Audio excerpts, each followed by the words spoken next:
connecting into the quantum realm of our souls with sacred sounds, sound healing, and singing medicine. The deep and earliest method of healing and bringing form into being is sound and tone.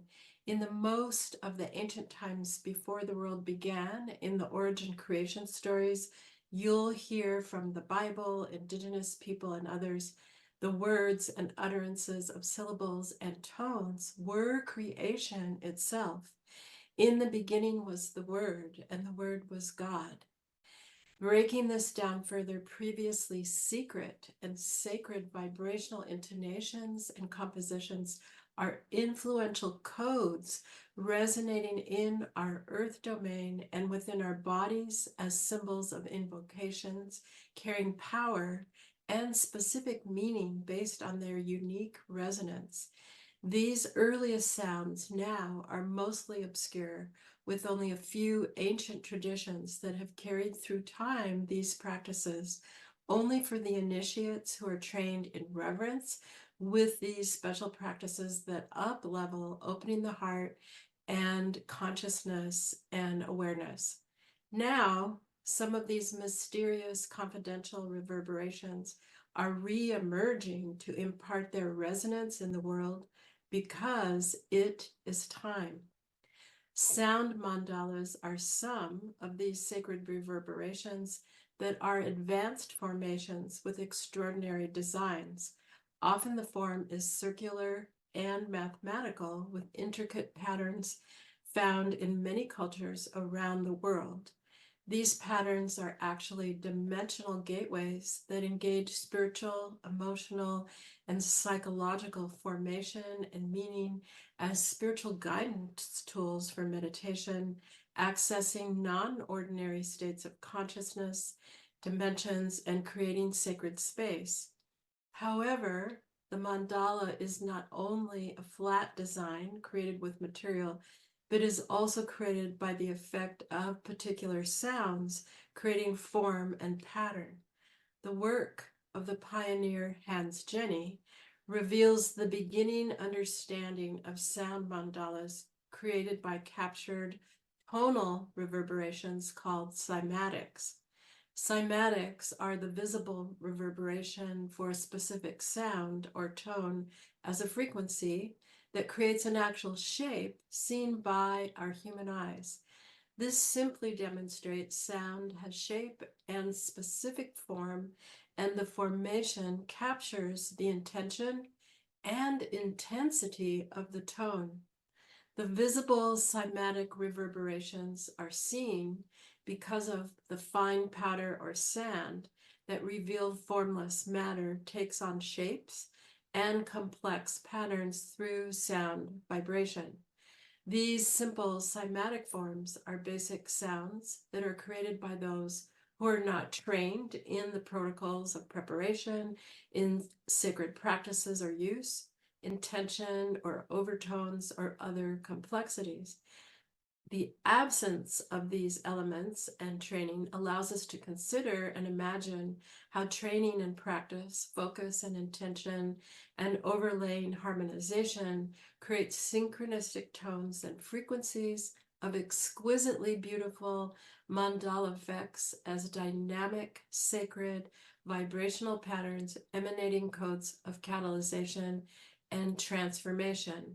And another example is the patterns that are found in the crop circles, which are theorized to be facilitated by sound, at least the ones that are not hoaxes made by people. And this is not only a conjecture. Masaru Emoto brought attention to the power of words with his work in the highly regarded and groundbreaking evidence in the research recorded in his video, Messages from Water. In his work, he reveals how ice crystals and words and spoken words change the development, formation, and presence of water when it is in ice form. These written or spoken words are simply spoken or written and not even paired with focus and intention or purpose, tones, or vibration.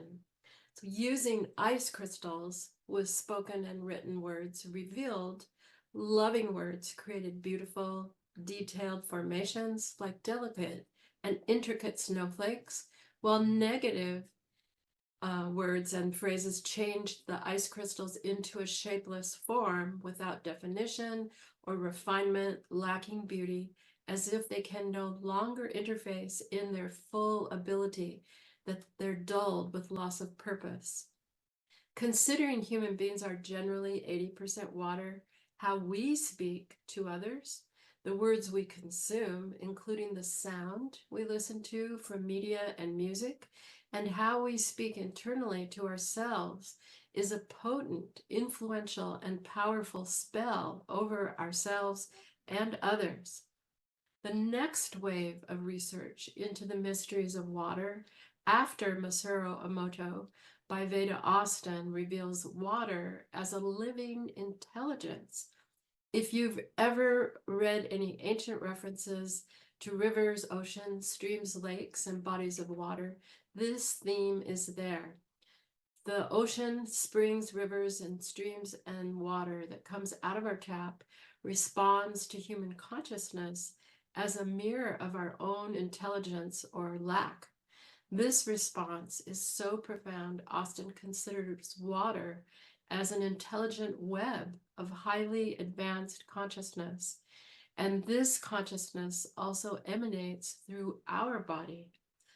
The transformation that takes place through the vibration touches emotions, memory, our neurons, and the spaces between our cells at a deep level of our being. Besides directing us to our attention to the water we consume and how we can instill intention for our well-being and others, this is another example of how sound travels into us and deeply is influential. We're sacred sounds as activations purposely plunged from the earth. Given the information about how profound sound is in transforming us, knowing the heard and spoken language has the ability to dull or empower, and considering our resonance as water-based beings, the reemergence of the availability of sacred frequency is a superpower.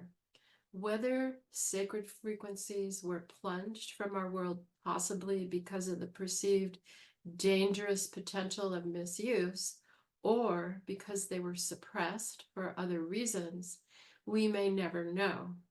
And those other reasons may be because they are so empowering. Regardless, we can use the superpower for ourselves that ripples outward like drops on a pond, gently and easily and succinctly transforming as we connect into the quantum realm of our souls.